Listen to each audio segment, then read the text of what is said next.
of local podcasters this country has to offer. Find your audience and the right brands to work with. Podmetrics, your one-stop shop for podcast analytics, and it's absolutely free. Just create an account and put in the code Coach Franco Says upon sign up. So I'll repeat it, Coach Franco Says. It's that easy. Enjoy the features. Thank me later. But wait. There's more. Podmetrics has teamed up with Lazada to make your shopping for gear a lot easier and safer. There are links in the comment section, what I use to make content, and you can support this channel by purchasing those items. What's up, everybody? We are back, and we will discuss a lot of things today. Hey, together with me are my fellow titos of fighting. Ganyan pala today. Diba? Yan, okay. Over here is Carl De Mesa, and below us is JC Reyes of Dstry MNL, and we will breeze through. Okay, some of the honorable mentions. Okay, some of the honorable mentions. Then we'll go to the main course of the day. First off, we got UFC Fight Night. This is Anthony Smith versus Devin Clark. Event. The best undercard, the best undercard main card event. So Anthony Smith, impressive triangle, very good outing. Round two. Then he said, "Nah, he's here to stay. I'm here to stay, motherfucker. So please keep training. I hope nothing untoward happens to you again." The triangle setup was really good. Of course, a triangle choke would always be would benefit someone like Anthony Smith kasi he's long diba? He's tall So triangles definitely a go-to move. So next one is the legendary Saenchai fought. We were trying to look for the name. We don't know who he is. Yeah. We're so sorry, we're not racist, but diba? Pero ito yun, the great black dude. The great black challenger, okay? So the brave guy. Diba? The ever powerful Saenchai fought over the weekend. Sayang lang talaga. Sana man lang, diba? Inano muna nila, sana man lang medyo merong matinding event this week, diba? Sana ginawa niya na lang next week yan, diba? Let's just mention the event. It's Thai Fight Pluak Daeng. Good job to you guys for mounting an event. Yeah. Di ko nga napansin may audience ba? May audience ba yung event? Meron. So, syempre kasi Thailand's open, so people started to watch, and who wouldn't want to watch a Saenchai fight? He won the fight via KO, knocked out his opponent. Not surprised. For me, wala. Saenchai he's the man. Diba? He's the man. Just to give the guy a name, his name is Gabriel Dos Santos. He's a Brazilian guy. Awesome. Yan, ang galing ni JC talaga. JC's our guy. We're so sorry. Wala talaga. So sorry, Gabriel, but so sorry, Gabriel. Trying to look for you, pero we're trying to find it. Pretty good outing. The guy was no pushover. He came in to fight, pero wala. Saenchai was just really above his level. Ibang level lang talaga. Ibang level lang talaga si Saenchai. Siyempre, Saenchai is at the point of his career wherein he's still capable of fighting, nothing to prove anymore. So these are just probably some legacy fights. These are fights that would allow. He's one of the Muay Thai goats. Fight me. Diba? So, definitely a very good outing for Saenchai. The way he just threw the guy down, the way he tripped him, the way he was throwing punches and knees, and then he wasn't tired afterwards. So it's a true testament to his level of Muay Thai and his expression of the martial art. So again, props to Saenchai. Always a treat watching him. Idol na that bad. Yun ba, di ba? Wala siyang eh. You don't need six-pack abs for that. You don't need magic beans, guys. Yeah. If you see the photo on Saenchai's page, there's a clear difference. There's a clear difference between his body and his opponent's body.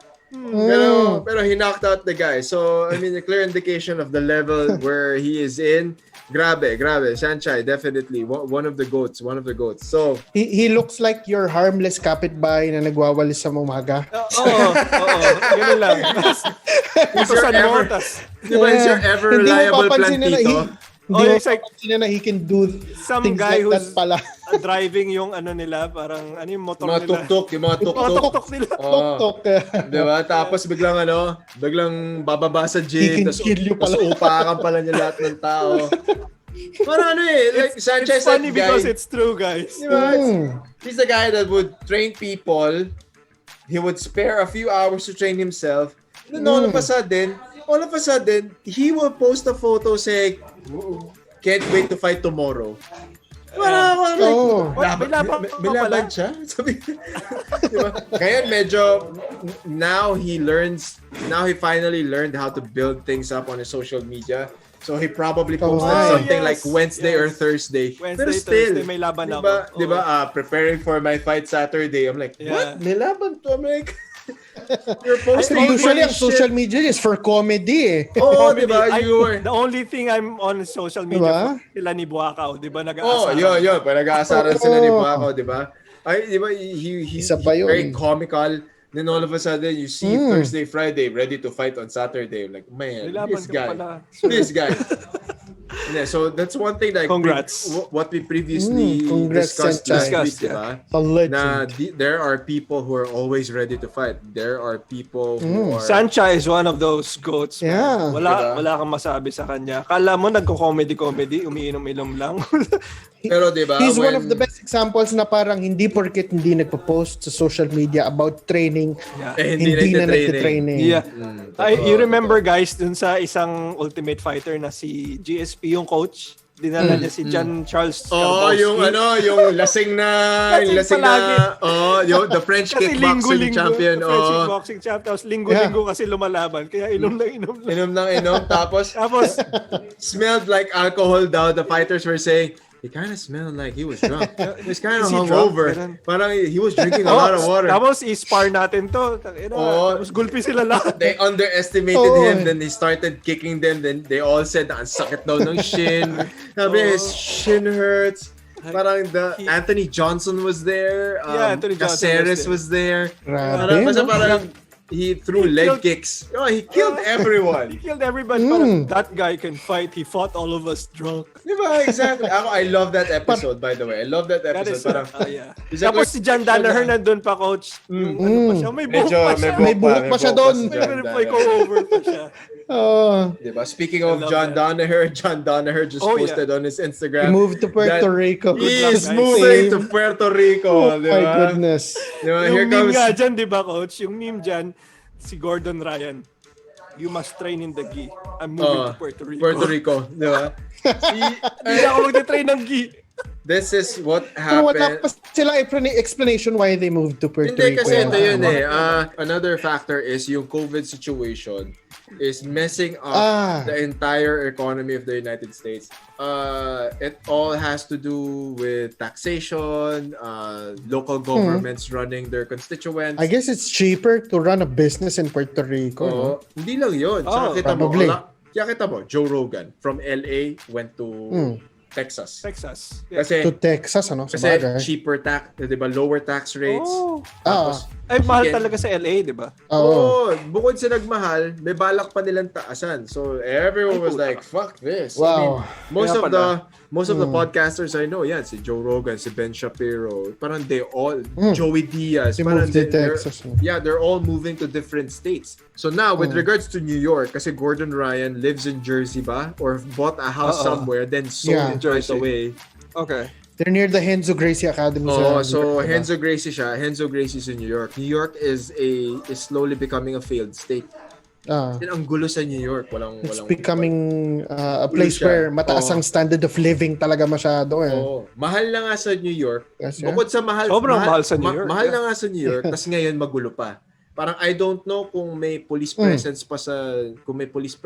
sa New York na talagang they're really upholding law enforcement. So again, besides the point. Pero yun nga business and economy sa New York understandable is on the downturn. As in slumping siya na nawawalan ng real estate, nawawalan ng tenants ang mga apartments, maalis. People are leaving New York. Basically. Yun na yun. So people are leaving New York. They're relocating elsewhere, somewhere cheaper. So bumabagsak ang ekonomiya ng New York ngayon. So syempre si Gordon parang okay, fuck this, di ba? So where's the next best thing na medyo I can move freely, I can do whatever, I can post whatever. Puerto Rico talaga. Let's go to Puerto Rico. I think it's nearer. I don't know. So they could also south, So I set up an academy there. Danaher Death Squad followed. And then, that's the latest one. Nauna pala si Gordon. nauna siya. Then bigla na lang din nag-announce si John Danaher na he's moving there too. Tas And the parang- rest of Danaher Death Squad. Danaher Death Squad's gonna go there. Pati ata si Craig Jones din ata. Craig Jones. Punta doon. So, it's gonna be a very interesting mix. Pero ito yun eh. So, I wonder how the happen. COVID situation in Puerto Rico is. What's gonna Is it happen? more controlled? Actually, I don't know. Parang wala rin pumapansin sa kanila doon. So, Oh, hi. Baka nga you can do mas whatever yun you pa. want. You can do whatever you Maybe want. it's diba? safer. Well, judging from what's his name's body, yung kapatid ni Gordon, Si Nicky Ryan. Nicky Ryan's body, the magic beans are readily available. Sa bagay. Ang laki, no? Ang laki niya ngayon, no? Ang laki. Yun. Diba? Nakakatakot. Pwede rin naman training yun, Carl. Oh, okay. Oo nga. But the magic beans aren't so bad. The magic beans aren't so bad. Yeah. It helped Or Anderson. the mushrooms that the Mario Brothers take. Oh, diba? Yes. Yeah, exactly. Isipin nyo na pang-power up lang yun. Pang-power Power up lang. Power up lang yun. Power. Power up. So, they all move there. Ako, I just don't, parang, how is this gonna shape up Henzo Gracie's academy? How is it gonna affect the student count, the population? It's gonna be interesting. How is it gonna affect the gym? Yung ano dun eh, how is it gonna affect the gym? Sayang. Is it Marcelo Garcia in New York then? Yun din. And si Marcelo rin. Parang pivot siya to online classes or I don't know what Marcelo is doing right now. So I really hope na things get better in New York. Kasi wala. Yun din naman yun. With people leaving, prices are gonna go down. And they're still projected prices will still go down pa. So baka let's see what happens. So all the best to Danaher Death Squad. Yes. Good luck in really paradise. Really hope Hopefully grow. Henzo Gracie Academy will hopefully survive this. So okay, now over the weekend, ladies and gentlemen, something amazing happened in the world of boxing. We were all treated greatness, okay? Yeah. Fantasy boxing at its best. There are athletes, there are athletic specimens, pero this is where you realize na there's a huge gap between athletic endeavors and combat sports. Okay? Yeah. So Jake Paul, one of the very, very popular YouTubers, fought Nate Robinson and Nate Robinson got knocked the fuck out. As in, That knocked dude, out. Like tulog. face down. Face down, tulog. Face down, tulog. Jake Paul is the brother of the wrestler. Logan Paul. Yeah, Logan Paul, yes. The YouTuber who may experience in Japan before, diba? Where he went to the, parang suicide he almost force filmed the thing. suicide. The crazy guy. Yeah. He almost got canceled for a while. Di ko alam kung si Jake or si Logan Paul yun kasi he went to the suicide forest and then Si Logan yan. Then he saw a person hanging by a tree. Kasi nakabigtas. Kasi bawal talaga mag-film, di ba? Bawal kuhaan yung mga kinuhanan niya pa. So, syempre, he received so much backlash. Pero again, human behavior after several years, wala rin. Balik Wala rin. siya. It's kind of like a premise for a Japanese horror movie. Yung parang sana hinat siya nung final niya. Diba? May ganun eh. Parang lumabas sa phone niya. Lumabas yung kamay. Gumano. Matlasada ako sa phone. Scary yun. Diba? Oo. Talaga ganun. Kasi ganun yung mga nagsisimula sa Japanese horror movie. That would be a good horror movie pitch. So again, if something comes out, you heard Dito it here nyo first. una narinig yan, ha? Narinig yun, ha? Jake Paul has been boxing for several years now. Oh, yeah, I was going to ask, is Jake Paul any good? He's a Or is Nate Robinson just bad? leisure boxer, I think. He trains for fitness and stuff like that. Pero ang catch is, if I remember correctly, si Nate Robinson only trained because he was gonna fight Jake Paul. Paano ka naman nanalo? That's why he got knocked the fuck out. Yeah. I mean, there are people who are possibly naturally talented in this stuff, pero apparently it's not him. just because you're athletic in basketball doesn't mean you're gonna be athletic in boxing. Tama yung point ni Franco, bro. Oo. Di porket fit ka sa boxing, fit ka na mag-comp. Diba? Tsaka ito yun eh. I'm gonna add to JC's point. Jake Paul has been training with Ryan Garcia. Next. Yeah. Fought previously. He fought Kesai. Another KSI YouTuber. yata? Yeah, KSI. Another KSI. KSI. So KSI. So he fought a fellow YouTuber. So he's had that ring experience. Diba? And based on the training videos that Yeah. I've seen from Jake Paul, whether on YouTube or on his social media handles, he's been taking his training seriously. I mean, he's no elite level boxer, pero the fundamentals are there. The foundation of footwork, hand speed, execution was there. Diba? So, wala eh. Parang Nate Robinson was fed to the dogs. Parang wala. Pinakain siya kay Jake Paul. Kasi parang ganun nga nangyari. Pinakain siya eh. I really hope that Nate Robinson got paid well. Kasi that would at least compensate for the diba? Would at least compensate for the embarrassment. Kasi for now, you're gonna be a meme for like 2 weeks. Or more. Yeah, probably more. May more. labanan sa influencers, diba? Like, yeah. Diba? So, kasi, what's his name? Kesai. He lost to Kesai ata in November. Magaling si Kesai. Yeah. Majority decision. Or split decision loss. And ito yun. They fought with an audience and they filled the rafters. As in, puno yung venue. Ganun kalakas yung popularity ng dalawang YouTubers yun na walang fanfare, walang media or press tour. Everything was done online. Tas napuno. Hindi ko alam kung Madison Square Garden, pero kung ano yung venue nila, napuno nila yung venue. That's a lot of star power. Oh yeah, super. A lot of star power between those Staples two. Center sila nag-event. Ayun, Staples Center. Yun nga eh. Nila ang Staples Center, Staples Center. It was a good display of boxing on his end. And then it was a total... Yeah. Ito yun eh. I don't want to diss Nate Robinson kasi it takes a lot of balls for someone to... Siyempre, step up. I have no prior experience in fighting. Okay, let's just admit na he was probably too cocky climbing in that ring, thinking na his genes and athleticism will take him to victory. Di ba? Medyo overestimated his abilities and he underestimated Jake. If you watch the fight, I guess. Kasi sobrang isip niya pangit. YouTuber lang.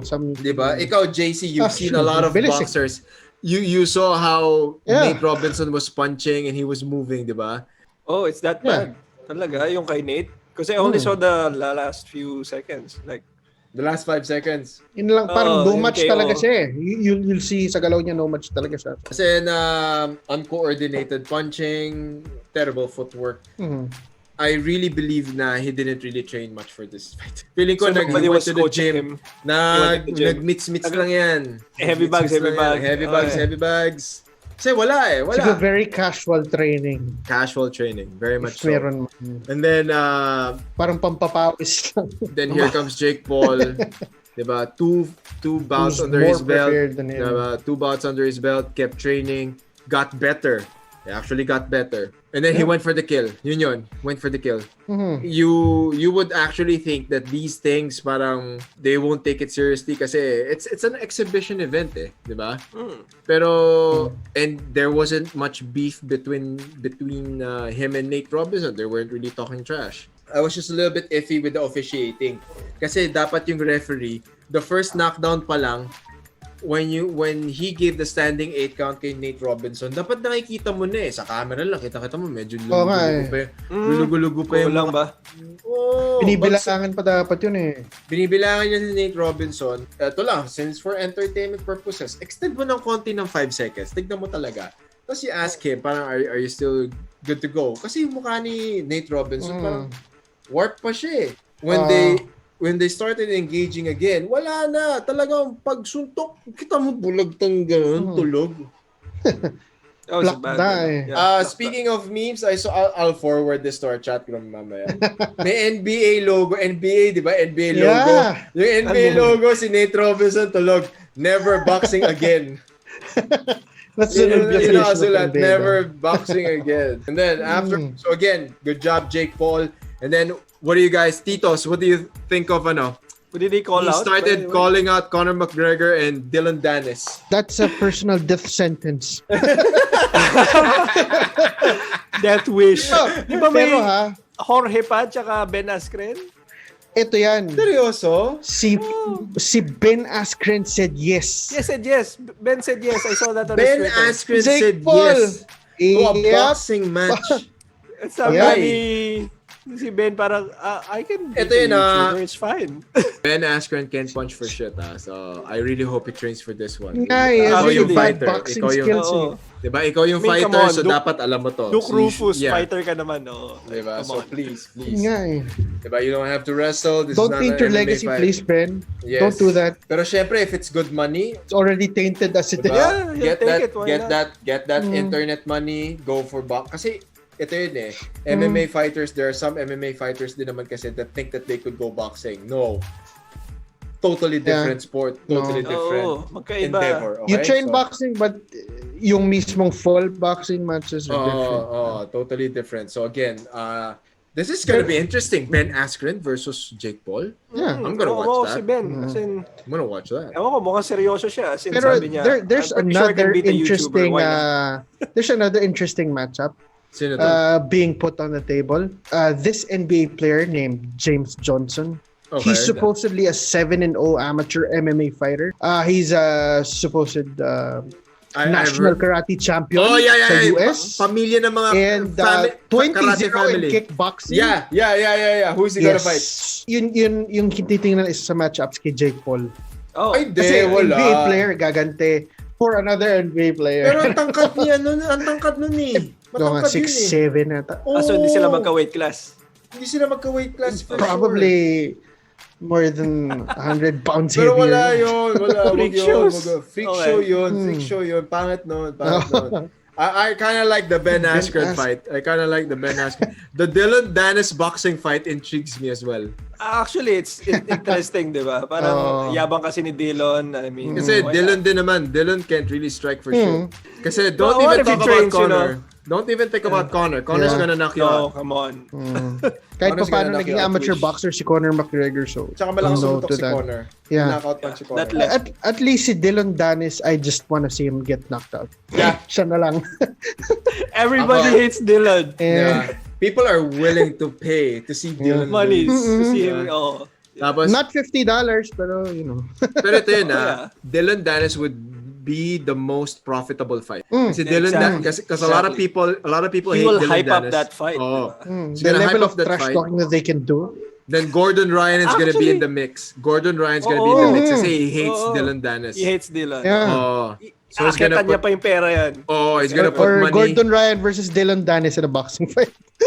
Alam mo, parang okay din yun. Okay ba yun? Parang okay din yun. Ang weight class nila eh. Pero kasi ito yun both of them don't have prior boxing experience. Yeah.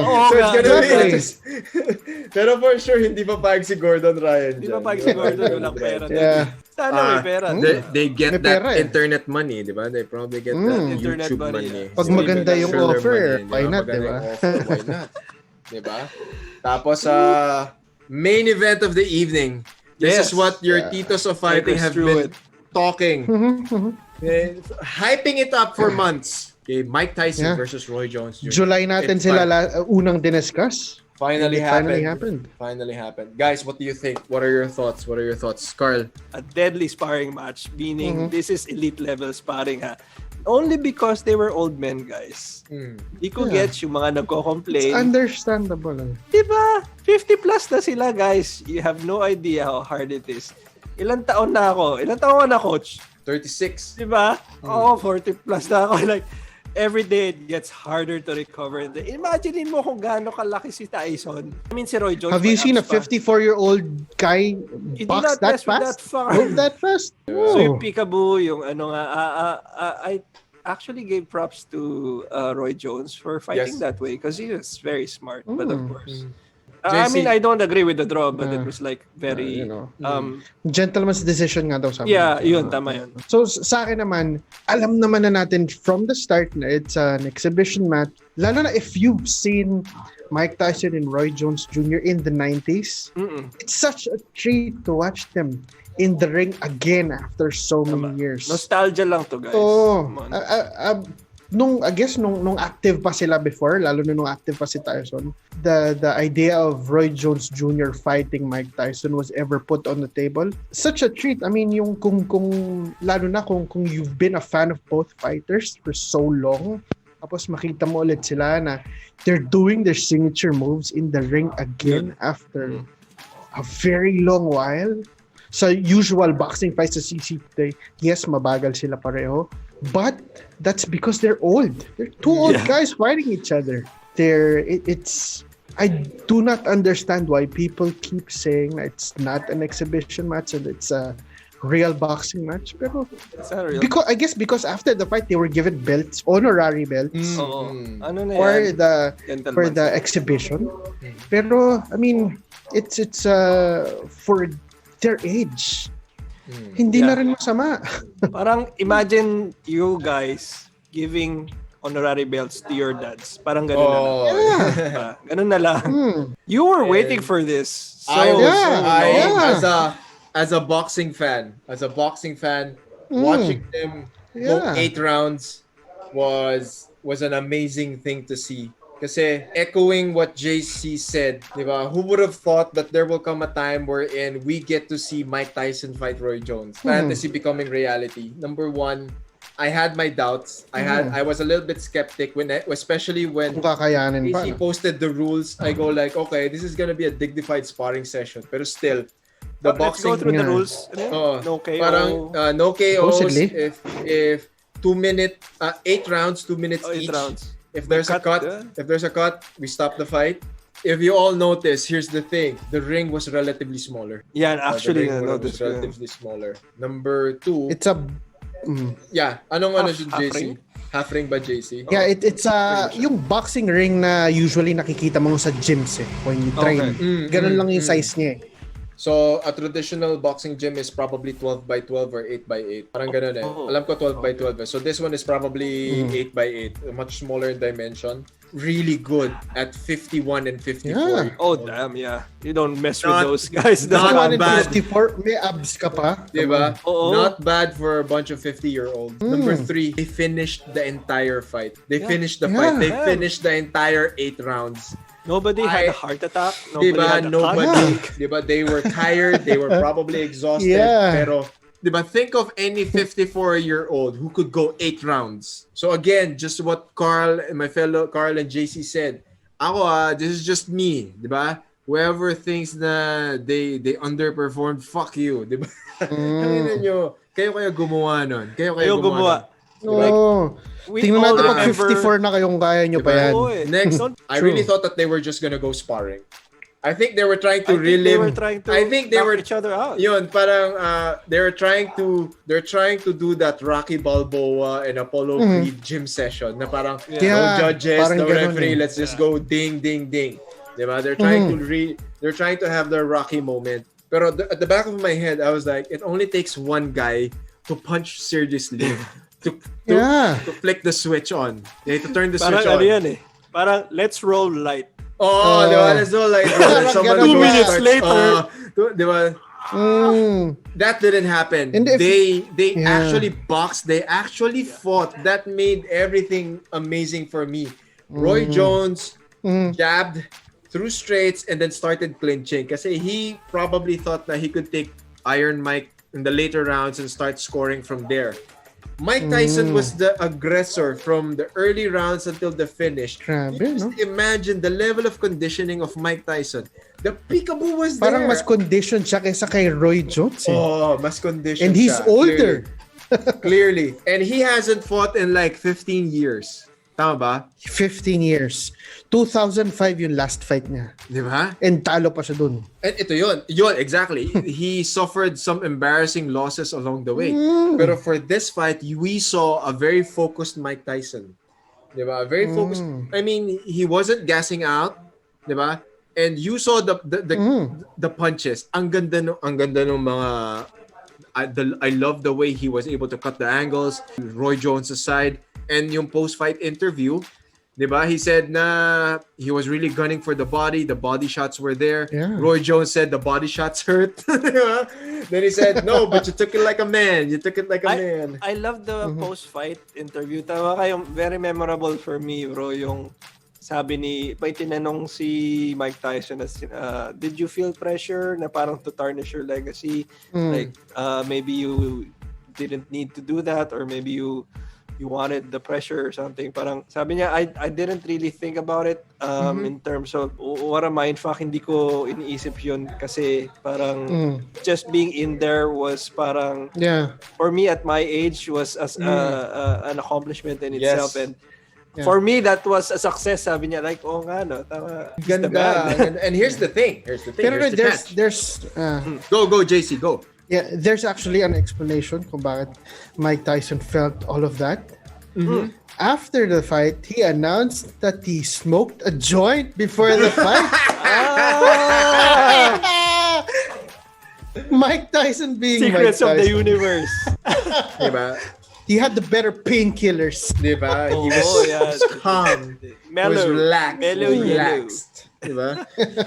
I was super happy to see the uppercuts, the hooks, the body shifting, the body punches.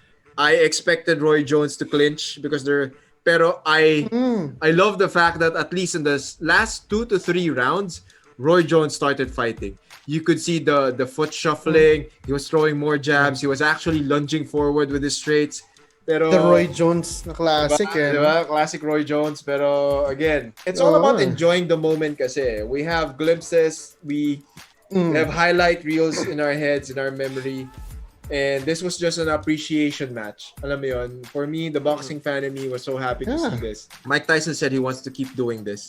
So he could probably set up a league wherein I guess this Legends Only League will continue. Good idea. Yeah. It's gonna be a good outlet for maybe a Holyfield versus Tyson rematch. So again, guys, people who are gonna watch and listen to this, please put in the comment section who do you want to see Mike Tyson fight next. Ako, my list is Lennox Lewis and Holyfield. Kasi these are the unfinished. Pwede. Ito yung mga unfinished na fights niya eh. Diba? Let's just close the chapter. Diba? Let's close the book on these fights. He lost to Holyfield. Let's see if they can agree. Or diba? If they can agree to fight and close the fight. Diba? Finish the fight. Same thing with Lennox Lewis. Diba? So just to close the book, no? Yeah, close the chapter, close the book. Diba? Let's put an ending to their story. So again, guys, Sylvester Stallone and who's that other guy? Robert De Niro. Nakita Robert ko na De Niro, yes. Yeah, naglaban sila dalawa. namatanda sila. Namatanda sila. That one. That's gonna be parang ganyan. The thing is, there's obviously a market for this, huh? What do you guys think? Legends League. Diba? I think may nostalgia market for it, just like there's nostalgia market for 80s acts or 90s acts, diba? Definitely. Some what do you call this? Some purists say will say it's bullshit, pero come on, it's a treat. If people are willing to pay for it, it's not bullshit. Yon. People are willing to pay. They broke pay-per-view sales. Yun nga, pre-sale pa lang. Pre-sale pa lang. Didn't Mike Tyson bring home a lot more? So Mike Tyson is guaranteed got $10 million at least. Oh, shit. Roy Jones is wala pa guaranteed pay-per-view $3 million. Wala pa pay-per-view. Wala pang pay-per-view doon. So just do it, man. Like Roy Jones buy is more hemp. Ano ba si Roy Jones? 3 million. 3 million si Roy Jones. 3 million. Guaranteed. Yeah. Diba? So, diba, why not? There's a market. Who do you think would be a good matchup sa Legends League na to? Diba? Oo. Diba? Oo. Fantasy picks nyo. Fantasy picks, like for example, Maidana versus Hatton. Pwede. Diba? Pwede yan, pwede. Mosley versus De La Hoya uli, diba? O kaya Tito Trinidad versus Oscar De La Hoya uli, diba? Yun yung mga ano mo na eh. And this is where if Oscar wants to fight again, this is probably the promotion for you. But he wants to fight Golovkin. Bata pa si Gigi. Nako po. Yeah, 38 years old. Oh no. Oscar's what, like 47, 48? Just since we're on the fantasy picks, di ba si Khabib just bought Gorilla Fighting? Oh, yan. Galing. I would like Khabib portion of his league for MMA fantasy picks. Pwede rin yan. That's a very good idea. Come on, it's in Russia. Yan. We can do anything in Russia. Marami sasali dyan. Yung mga hindi mabuo sa UFC, doon niya gawin. Diba? Nawala na sa UFC or ano. Brock can go there. No test. Yeah. Diba? Rematch with compete. Shogun can go there. Anderson Silva can probably take all the magic beans that he needs in order. All the beans. Kahit anong kailangan ni Spider. Oh, diba? So, I guess mas okay kay Anderson sa resin kasi congrats. He can ask more magic beans from Son Goku. Tsaka it's a good way to end his career. Diba? Yes, it is. Diba? Back in Japan. Diba? He had a good career. He had a good run in Japan. Relive the Pride days. Yep. Diba? And he will, a lot of people will appreciate him in Japan more. Pero we'll see. So, thank you for continuing to support Combat Sports Weekly. Kind of didn't expect that we'd be still recording now, pero thank you to all the people who listen. By the way, PLDT. This was an experiment, you know? PLDT, Globe, PLDT, come on. Baka naman. Come on. Baka naman. What's the internet of Elon Musk? Maybe you can give us a free thing to that. Elon Musk, please. It's expensive pag lumabas so hopefully we can get free of that, you know. Baka naman. Pwede. Happy kayo. But yeah, thank you for continuing to support Combat Sports Weekly. Like Coach Franco said, if you topics you'd want us to discuss on the podcast, just let us know in the comments. Let us know on our posts. Leave a comment. We'll see about discussing that on the show. Just a quick word because the Luta Libre universe is in mourning. Quick condolences to the family of Professor Roberto Leitao, who is the engineer of Luta Libre, also the grandmaster who taught many MMA greats, Pedro Hizo, Shogun Hua, Jose Aldo, Babalu Sobral. He died at, it's pretty old, COVID-related yung death. The martial arts world and the catch wrestling world is in mourning. Thank you so much for your lessons. May you rest in peace, sir. Thank you for the legacy. Thank you for all the knowledge that you imparted, and you created legends. Yes, you did. And with that, Retitos of Fighting would like to thank you, our community. It's a growing community. I really hope that our really good friend and fan of the show, Gab Alipe, was able. I hope we were able to put our insights properly. It's good to know that you watch. So, thank you so much, Gab. Shout out to people to lahat po ng mga dubista, sa lahat po ng mga Dagang salamat po.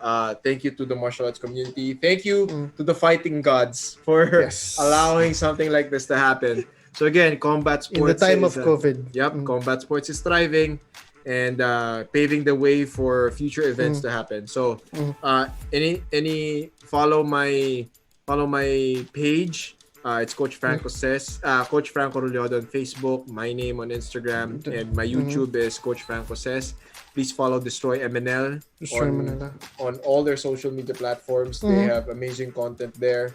Thank you to people who have supported us since day one. So with that, these are your Titos of Fighting, and we will see you next week for another episode of Combat Sports Weekly.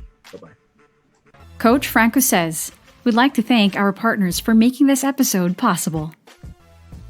Be in the moment. Have that faceless emotion. Beware the Robert face. I am Knots and Crosses. Place your orders on their Facebook and Instagram pages. Promoting community and culture, just good vibes in the local jiu-jitsu scene. Visit Ikaro Collective at ikaro.ph. Simply Better Dentistry, the best dental service in the heart of Makati. Visit the Santos Dental Group and Oral Surgery Center. Book an appointment on their Facebook page. You gotta get rid of bacteria and viruses. Get Nano Silver Immune Support Supplement. Order your bottles from their Facebook and Instagram pages. For local martial arts news here in the Philippines, visit Local MMA on Facebook. And of course, this episode was recorded with my brothers from Dstry MNL. So that's it, everyone. I hope you enjoyed this week's Combat Sports news. And we enjoy making this for you. So I hope you learned something. And we're going to see you on the next episode. Bye-bye.